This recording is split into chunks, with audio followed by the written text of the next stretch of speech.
ये कहानी है तीन ऐसे जिगरी दोस्तों की जो केवल दोस्त ही नहीं थे बल्कि जुर्म की दुनिया के बादशाह भी थे। माइकल, जिसकी निशानेबाजी में मौत भी कांप उठती थी। ट्रेवर, जिसकी आंखों में शिकारी की चमक थी। और ब्रैड, जो हर डकैती को जंग की तरह लड़ता था और जंग की तरह जीतता था। उनकी दोस्ती लोहे से ज्यादा मजबूत थी और उनका हौसला मौत से भी ज्यादा बेखौफ। लेकिन किस्मत को शायद उनकी यारी रास नहीं आई। साल 2004 का वो मनहूस दिन उनकी जिंदगियों पर काले साए की तरह टूट पड़ा। एक आखिरी डकैती के लिए जब तीनों साथ निकले तो किसी को अंदाजा न था कि यह सफर वापसी का नहीं बल्कि बिछड़ने का रास्ता है। घुटने टेको और अपने हाथ ऊपर करो। जरा भी हरकत की तो यही कहानी खत्म कर दूंगा। अब यहाँ के कर्ता धर्ता हम हैं। तुम्हारी जिंदगी हमारी गिरफ्त में है। दरवाजा खोलो। अगर और वक्त जाया किया तो एक एक की गर्दन काट दी जाएगी। आखिरी चेतावनी है ये। हाथ ऊपर रखो। बमबारी के सहारे तीनों दोस्तों ने तहखाने का मजबूत दरवाजा उड़ा दिया और पल भर में तिजोरी का सारा पैसा समेट लिया। अपनी कामयाबी पर इतराते हुए वे बैंक से बाहर निकल ही रहे थे कि तभी एक नागरिक ने माइकल को दबोच लिया और उसकी छाती पर बंदूक तान दी। हथियार फेंक दो। मैंने तुम्हारा चेहरा देख लिया है और अब ये चेहरा तुम्हें सलाखों के पीछे पहुंचाएगा। इंसान रोजाना 1000 बातें भूलता है। समझदारी इसी में है कि आज इस चेहरे को उन्हीं भूलों में दफन कर दो। अपने मित्र को बचाने के लिए ट्रेवर ने बिना एक पल गवाए नागरिक पर गोली चला दी। ट्रेवर उनकी दोस्ती की मजबूत नींव था, लेकिन माइकल को उसे धन्यवाद कहने का भी मौका नहीं मिला क्योंकि बैंक के बाहर पुलिस उन्हें घेर चुकी थी। तीनों फौरन गाड़ी की ओर भागे और उसे पूरी रफ्तार से दौड़ाया। वे पुलिस से बच निकलने में सफल तो हो गए, पर अफसोस उनकी गाड़ी टकरा गई। सौभाग्य से तीनों की जान बच गई और आगे का सफर उन्होंने पैदल तय करने का फैसला किया। लेकिन तभी अचानक ब्रैड को माथे पर गोली लगी और वह जमीन पर ढेर हो गया। माइकल और ट्रेवर अपने मित्र को इस हालत में देखकर हैरान रह गए। उन्हें एहसास हुआ कि पुलिस पहले से ही इस इलाके में मौजूद थी और अब हालात और भी भयानक हो चुके थे। भागो यहाँ से। ये सरकारी अफसर है। किसी ने जरूर पीठ में छुरा घोंपा है। ब्रैड की सांसें अभी चल रही है, लेकिन अगर हम यहाँ रुके तो तीनों की धड़कन यहीं थम जाएगी। तभी गोलियों की बारिश हुई। एक गोली माइकल के सीने को चीरती हुई निकल गई। खून जमीन पर बहने लगा, पर उसकी आंखों में डर नहीं था, सिर्फ अपने दोस्त को बचाने की फिक्र थी। माइकल ने ट्रेवर से जाने के लिए कहा, मैं तुम्हें इस हालत में छोड़कर नहीं जाऊंगा। तब माइकल ने अपने करीबी मित्र को दोस्ती की आखिरी कसम दी। ट्रेवर ने सीने पर पछतावे का पहाड़ लिए, बंदूक उठाई और अपने दोस्तों की मौत से लड़ने लगा। लेकिन जब आखिरी गोली भी खत्म हो गई तब उसका हौसला टूट गया। वो मुड़कर भागा। पीछे 2 घायल दोस्त थे और आगे सिर्फ जिंदा रहने की मजबूरी। एक राहगीर को उसने हॉस्टेज बनाया, मगर यह ढाल भी बेकार साबित हुई। सरकारी अफसरों की तादाद आसमान की तरह फैली हुई थी।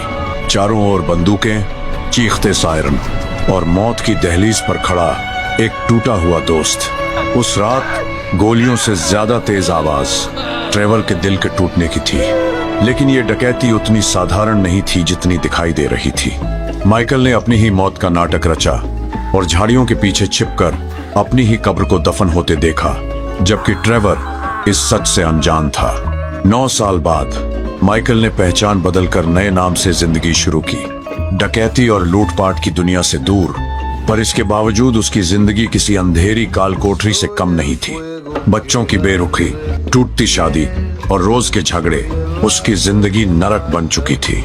और ट्रेवर का कोई अता पता नहीं था, क्योंकि अपनी नकली मौत का नाटक रचने के बाद माइकल ने उससे कभी संपर्क नहीं किया और ब्रैड एक रहस्य बना हुआ था। इसी बीच 2 नए किरदार सामने आते हैं, फ्रैंकलिन और लमार, जो एक बेईमान वाहन व्यापारी के लिए काम करते थे। शोरूम पहुंचते ही उनकी नजर जिमी पर पड़ती है, जो कर्ज पर एक गाड़ी खरीदने आया था, और यहीं से कहानी एक नया मोड़ लेती है। मैं अपनी बेशकीमती गाड़ी तुम्हें नहीं बेचूंगा, क्योंकि मुझे तुम्हारे लहजे में अक्ल से ज्यादा गुरूर नजर आता है। तुम्हें पैसों की तंगी है ना? पैसे की कोई तकलीफ नहीं, दौलत बेशुमार है। यही तो असली खेल है। अब ये इसे मीठे वादों में उलझाएगा और फिर इस मंदबुद्धि की पूरी कमाई निकाल लेगा। मुझे इस बकवास में कोई दिलचस्पी नहीं, मैं चलता हूँ। कुछ ही दिनों में वाहन व्यापारी ने फ्रैंकलिन को जिमी की गाड़ी वापस लाने का हुक्म दे दिया। कर्ज की तारीख अभी दूर थी, पर बेरोजगारी की बेड़ियों में जकड़ा फ्रैंकलिन मजबूर था। दबे पांव हवेली में घुसकर वो जिमी की गाड़ी चुरा लाया और शोरूम की ओर निकल पड़ा। तभी पीछे से उसकी कनपट्टी पर बंदूक तानी गई। पीछे बैठा था माइकल, यानी जिमी कोई और नहीं बल्कि माइकल का बेटा था। माइकल की आवाज में आग थी। उसने फ्रैंकलिन को शोरूम तोड़ने का हुक्म दिया। ये 9 मिलीमीटर की पिस्टल इस वक्त तुम्हारी किस्मत लिख रही है। शोरूम की दीवार तोड़कर अंदर घुसो, वरना तुम्हारा अंत यहीं तय हो जाएगा। माइकल के आदेशों का पालन करने के सिवा फ्रैंकलिन के पास कोई और रास्ता नहीं था। उसने गाड़ी मोड़ी और कांच तोड़ते हुए शोरूम में घुसा दी। शोरूम में माइकल ने वाहन व्यापारी को बेरहमी से पीटा, उसकी चीखों को अपने गुस्से में दबा दिया और उसे अधमरी हालत में छोड़कर चला गया। वाहन व्यापारी को सबक सिखाकर माइकल अपने घर लौटा, लेकिन दरवाजे पर खड़ा चेहरा किसी और का नहीं, फ्रैंकलिन का था।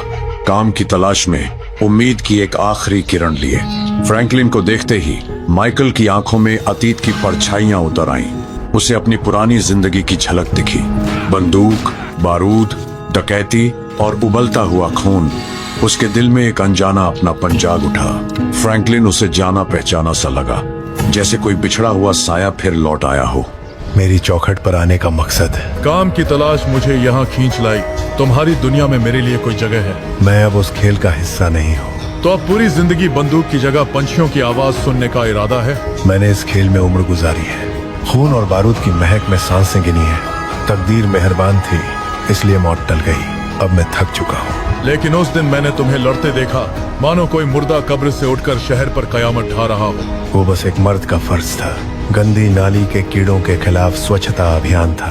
तुम्हारा फर्ज तुम्हें मर्द बनाता है और मेरी मजबूरी मुझे मजदूर बनाती है। तुम अच्छे लड़के हो। इस दलदल के ख्वाब देखना छोड़ दो, यहाँ मेहनत करो, अपनों का दिल तोड़ो, लूटो, मारो, और अगर किस्मत मेहरबान हुई तो एक मामूली गुंडे बनकर रह जाओ। ये सब सिर्फ धोखा है। कॉलेज जाओ और एक साधारण जिंदगी जियो। लूटपाट की दुनिया के बुरे तजुर्बों की वजह से माइकल ने फ्रैंकलिन को कॉलेज जाने की सलाह दी, पर उनके मुकद्दर को कुछ और ही मंजूर था। अचानक माइकल को पता चला कि उसका बेटा अगवा हो गया है। बेबस पिता बनकर उसने फ्रैंकलिन से मदद मांगी। फ्रैंकलिन की शानदार रफ्तार और हौसले से जिमी बच गया और माइकल ने उस पर भरोसा कर उसे काम देने का वादा किया। लेकिन घर लौटते ही माइकल हैरान रह गया। उसकी पत्नी उसे धोखा दे रही थी। उसका सब्र टूट गया और उसकी आंखों में आग उतर आई। मैं उस दरिंदे को अपनी ही बीवी की इज्जत लूटने के पैसे दे रहा हूँ? दफा हो जाओ यहाँ से। माफ कर दो भाई, तुम्हारी बीवी ने कहा था कि तुम्हें हमसे कोई ऐतराज नहीं। अब मैं ऐतराज नहीं, सीधा तेरे जनाजे का इंतजाम करूंगा। मैं तुम्हारा सारा हिसाब चुका दूंगा। हिसाब अब तेरी सांसों की कीमत से होगा। ये चल क्या रहा है? कुछ नहीं, महज एक गलतफहमी है। इसने एक हरामजादे के साथ मेरे ही बिस्तर में शर्म की सारी हदें पार कर डाली। ऐसा कुछ नहीं हुआ। मेरा साथ दोगे? चल भाई, कमीने को उसकी औकात दिखाते हैं। माइकल के अंदर सिर्फ बदले की आग थी। फ्रैंकलिन के साथ वो टेनिस कोच के आलीशान बंगले तक पहुंचा, जहां उसके दिमाग में एक जबरदस्त विचार आया, पूरा बंगला मिट्टी में मिला देने का। मेरी गाड़ी के पीछे जो तार है उसे इस बंगले से कसकर बांध दो। तुम सच में इसका पूरा बंगला जड़ से उखाड़ फेंकना चाहते हो? इस हरामखोर ने मेरा गठबंधन उजाड़ फेंका है। मैंने वादा किया था दोस्त, आज के सेशन के पैसे लौटा दूंगा। मुझे पूरा यकीन है कि मेरी गैर हाजिरी में ऐसे और भी कई सेशन हुए होंगे दोस्त। तुम मेरे घर आकर मेरा पैसा खाकर मेरी ही बीवी के साथ पीठ पीछे छुरा घूमते हो। क्रोध में अंधा होकर माइकल ने अपनी गाड़ी और लोहे की तार का इस्तेमाल किया और टेनिस कोच के बंगले को खंडर बना दिया। बदला पूरा होने की तसल्ली के साथ दोनों घर लौटे, पर वहां एक और तूफान उनका इंतजार कर रहा था। जिस बंगले को उन्होंने तोड़ा था वह मेक्सिको के खूंखार बंदूक और बारूद के व्यापारी मार्टिन का था। मार्टिन ने माइकल की मौत का ऐलान किया और उसकी जान बख्शने के बदले बंगले की कीमत वसूली। क्या तुम्हें अंदाजा भी है कि मैं कौन हूँ? शायद हाँ। जरा इन जनाब को भी मेरी पहचान से रूबरू करवाओ। मार्टिन मद्रासो। दुनिया इसे व्यापारी कहती है, अंडरवर्ल्ड इसे सरताज मानता है। इस पर गैर कानूनी नशे के कारोबार चलाने का आरोप लगा था, लेकिन इसके खिलाफ गवाही देने वाले लोग मार दिए गए और मुकदमा गिरा दिया गया। शाबाश बच्चे। माइकल, मेरा तुमसे एक सवाल है। तुमने मेरे शानदार बंगले को मलबे में क्यों बदल दिया? मुझे लगा उसका मालिक मेरी बीवी के साथ सो रहा था। एक टेनिस कोच के लिए वो कोठी कुछ ज्यादा ही शाही नहीं थी। उस वक्त मेरी अक्ल पर गुस्से का पर्दा पड़ा था। अब उसकी भरपाई तुम करोगे और मेरा अंदाजा है कि इसकी कीमत लगभग 25 लाख के आसपास बैठेगी। इतनी बड़ी रकम कमाने का रास्ता सिर्फ एक ही दलदल से होकर जाता है। पुराने दोस्तों से संपर्क करना होगा। मुझे थोड़ी देर सोचने दो फ्रैंकलिन। यही से माइकल की तकदीर ने फिर करवट ली और उसे उसी अंधेरी गली में वापस खींच लाई जहां से वो कभी जान बचाकर निकला था। उसकी किताब में पैसे कमाने का बस एक ही उसूल था, डकैती, लूट, खून पसीने से लिखा गया खेल। बीते बरसों में उसने अपनी उस खूनी जिंदगी से दूर भागने की हर मुमकिन कोशिश की थी। परिवार चुना, सुकून ढूंढा और एक शरीफ इंसान बनने का ढोंग रचा। मगर जब हालात गला दबोच ले तो इंसान को वही हथियार उठाने पड़ते हैं जिन्हें वो दफना चुका होता है। मजबूर होकर उसने अपने पुराने साथी लेस्टर से संपर्क किया, एक होशियार और चालाक हैकर। अपने मरे हुए दोस्त का स्वागत नहीं करेगा कमीने। मुझे यकीन था कि एक दिन तू मेरे घर जरूर आएगा, लेकिन मैं तो मर चुका था। मौत भी तुझे झेल नहीं पाई। अब मुद्दे पर आ, कौन सी मुसीबत तुझे मेरे दरवाजे तक घसीट लाई है? तुझे कैसे मालूम? उलझने ही इंसान को अतीत का दरवाजा खटखटाने पर मजबूर करती हैं। मैं कभी एक अच्छा दोस्त नहीं बन पाया लेस्टर। देर आए दुरुस्त आए। मेरे लिए काम करके अपनी दोस्ती का मुआवजा चुका देना। मुझे एक जोखिम भरा काम करवाना है और तुझे मेरी मदद चाहिए। दोनों फायदे में रहेंगे। मेरे पास और कोई रास्ता नहीं। खैर, मैं सच में शर्मिंदा हूँ। मैं तुझसे नाराज नहीं हूँ।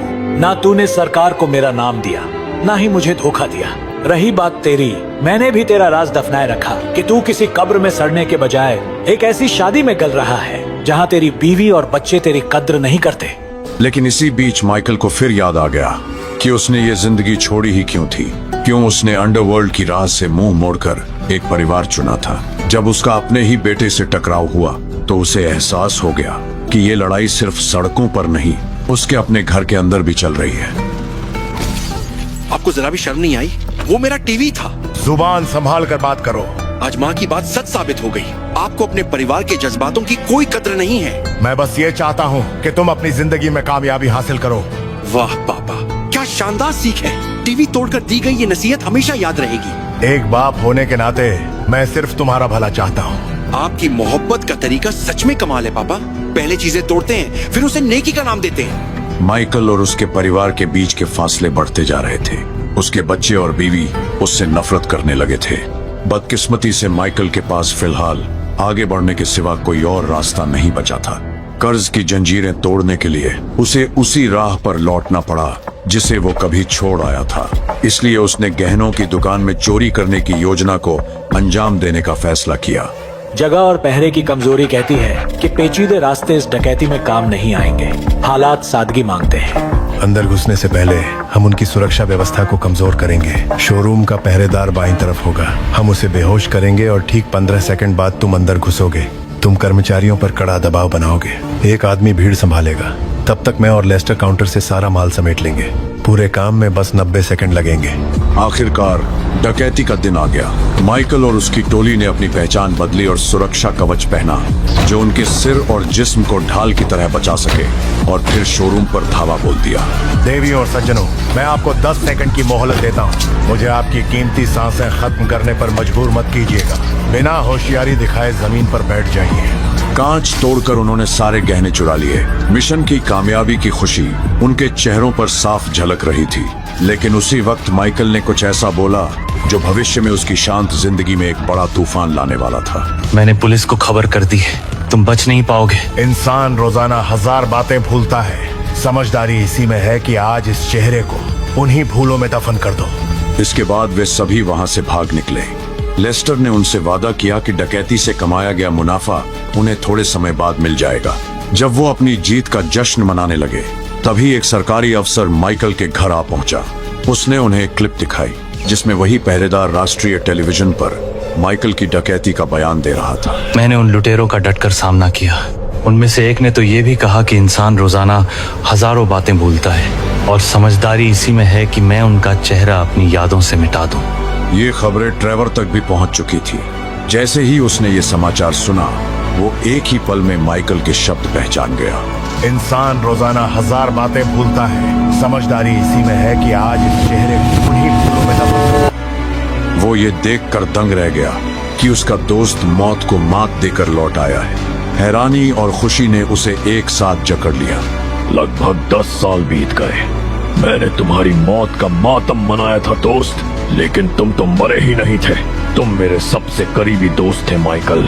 अब तुम अंदाजा भी नहीं लगा सकते कि तुम्हारे इस पुनर्जन्म के बाद सबसे पहले तुम्हारी दहलीज पर कौन दस्तक देने वाला है। ट्रेवर का दिल धोखे की आग में धड़क रहा था। हर धड़कन में गुस्से की लपटें उठ रही थी। पिछले 9 सालों से ट्रेवर ने अपने दोस्त की मौत का शोक मनाया और माइकल ने ये जानते हुए भी उसे अंधेरे में रखा। जो दोस्त कभी कदम से कदम मिलाकर चलते थे, हर जुर्म हर खतरे में साथ होते थे, जिनके बीच भरोसे का रिश्ता खून से भी ज्यादा गहरा था, आज वही रिश्ता धोखे की बुनियाद पर खड़ा नजर आ रहा था। ट्रेवर के लिए यह कोई साधारण धोखा नहीं था, बल्कि दोस्ती के नाम पर किया गया कत्ल था। लेकिन कहानी वहां खत्म नहीं हुई। ये तो बस 2 पुराने दोस्तों के पुनर्मिलन की शुरुआत थी।